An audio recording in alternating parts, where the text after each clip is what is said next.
Entre los niños asesinos más famosos de la historia figuran el asesino del veneno, Graham Young, 14 años. Desde niño Graham Young estaba fascinado por la química y los efectos de las sustancias en el cuerpo humano, además de idolatrar asesinos. Young empezó a experimentar con sustancias cuando tenía 14 años y para comprarlas decía que eran para un experimento de la escuela. Sus víctimas fueron sus familiares y sus amigos.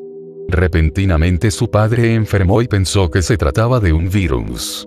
Después, la misma enfermedad atacó a su madrastra y hermana. Los tres sufrían de diarrea, vómitos y dolores corporales continuos. En 1962, la madrastra de Young murió por envenenamiento. A los 14 años, Young ya sabía sobre química más que un licenciado universitario, todo aprendido por sí mismo en libros de la biblioteca. A veces, su propio veneno le afectaba a él, cuando se olvidaba en cuáles alimentos lo había puesto y en cuáles no.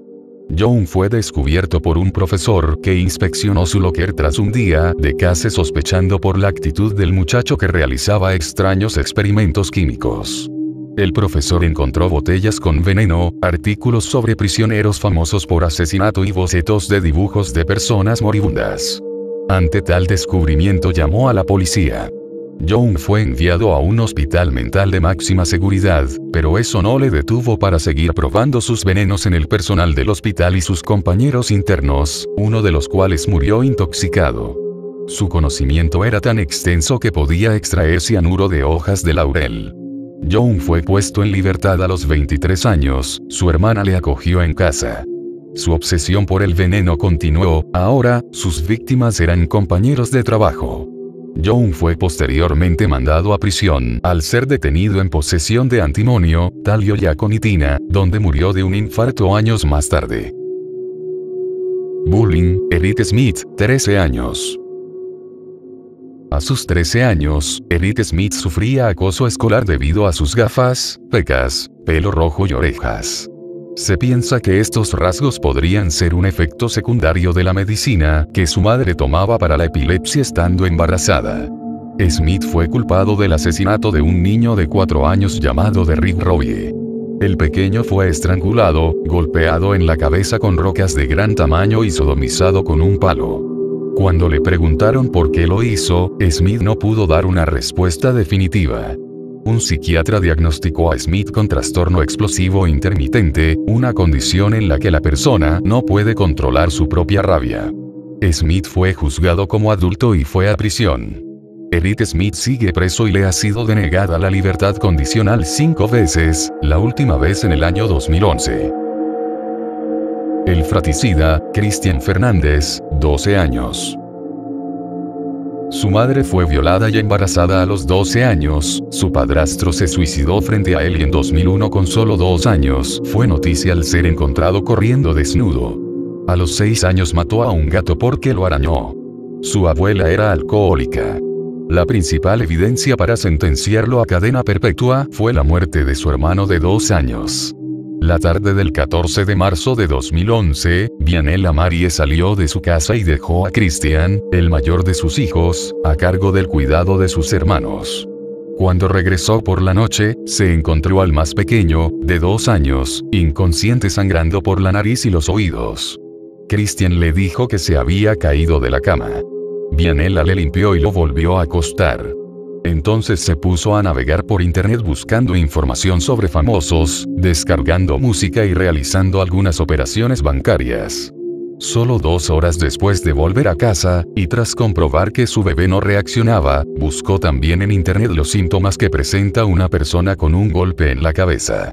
En ese momento, asustada, avisó al 911. Susana reveló a la policía que 2 semanas antes, jugando luchas, Christian le había roto una pierna al niño.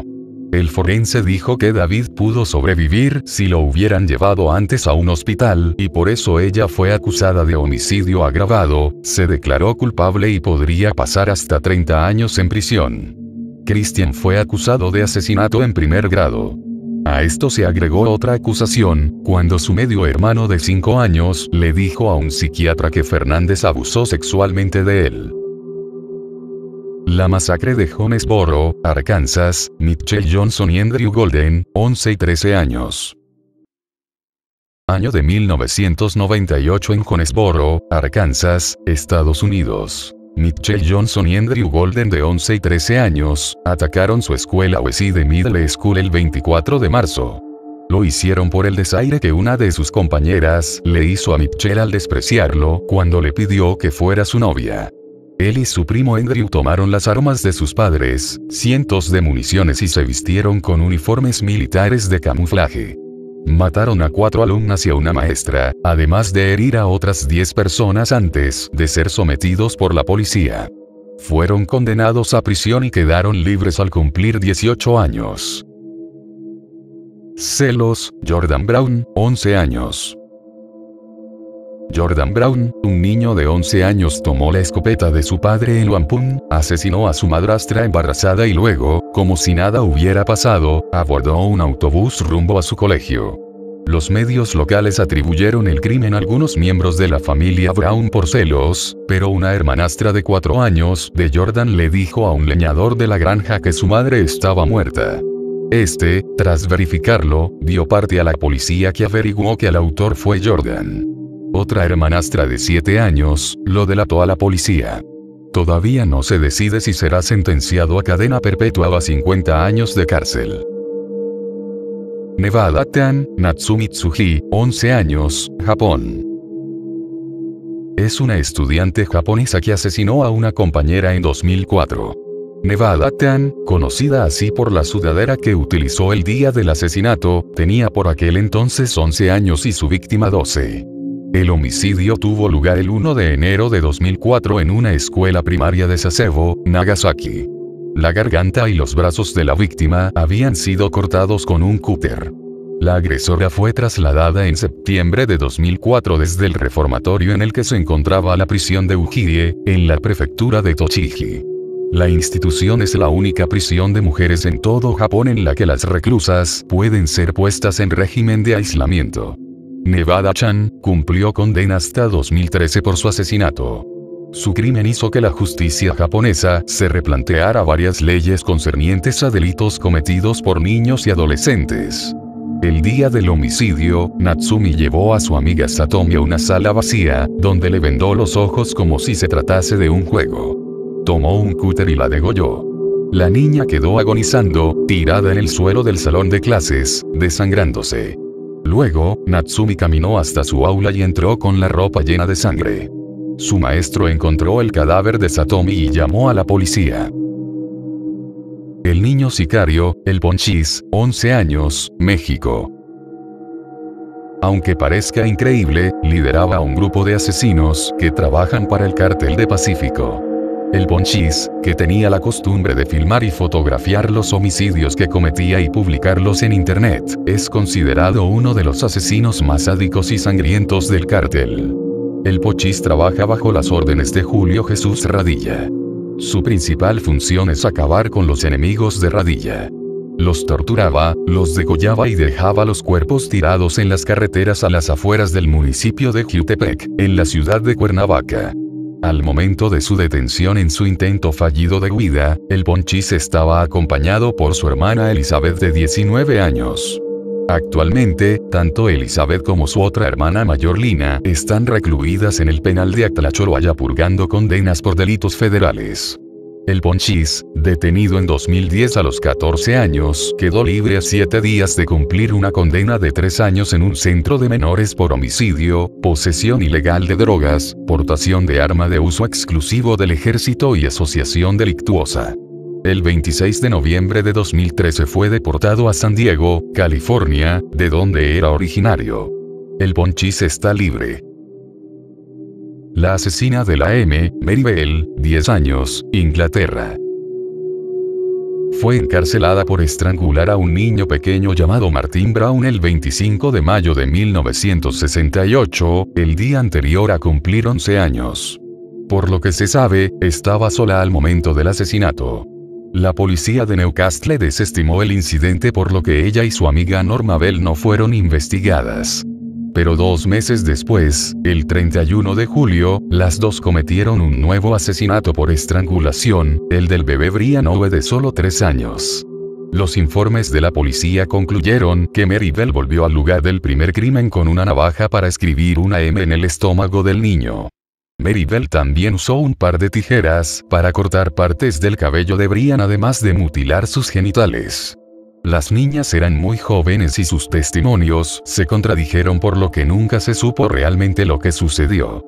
En principio, la muerte de Martin Brown fue declarada como accidente, ya que no había pruebas de un homicidio. Sin embargo, la muerte fue vinculada con el asesinato de Brian Owe y finalmente en agosto de ese año, las dos niñas fueron detenidas y acusadas de 2 cargos de asesinato en segundo grado. Los asesinos de Liverpool, John Venables y Robert Thompson, 10 años. Tenían 10 años cuando cometieron uno de los crímenes más aberrantes en la historia del Reino Unido, por la corta edad de los autores y la hazaña con que torturaron a su víctima antes de matarla. La mañana del 12 de febrero de 1993 ambos faltaron a la escuela y fueron a un centro comercial de Bootle, en Merseyside, donde su víctima, Jens Bulger, jugaba frente a la carnicería a la que entró Denise, su madre. Thompson y Venables le agarraron la mano al niño de solo 3 años y se lo llevaron. La madre lanzó la alarma de inmediato, pero ya era tarde. Jens se había alejado con sus asesinos por una salida secundaria, como mostraron las cámaras de un circuito cerrado. Fue el comienzo de una larga agonía. Cuando llegaron a una vía de tren del paraje de Walton, Thompson y Venables no mostraron piedad alguna. Primero le arrojaron ladrillos encima al pequeño, luego lo golpearon repetidas veces con una barra de metal. Thompson le dio una patada tan fuerte en la cara que le dejó la huella marcada. Finalmente le quitaron los pantalones y los pañales y lo torturaron con baterías eléctricas. El cadáver del niño fue hallado el 16 de febrero partido en 2 por el tren, tras 4 días de búsqueda. Thompson y Venables fueron juzgados como adultos por decisión expresa del gobierno y sentenciados a cárcel hasta cumplir 18 años cuando quedaron libres. John volvió a prisión por posesión de cocaína y pornografía infantil en su computadora. Suscríbanse, hasta la próxima.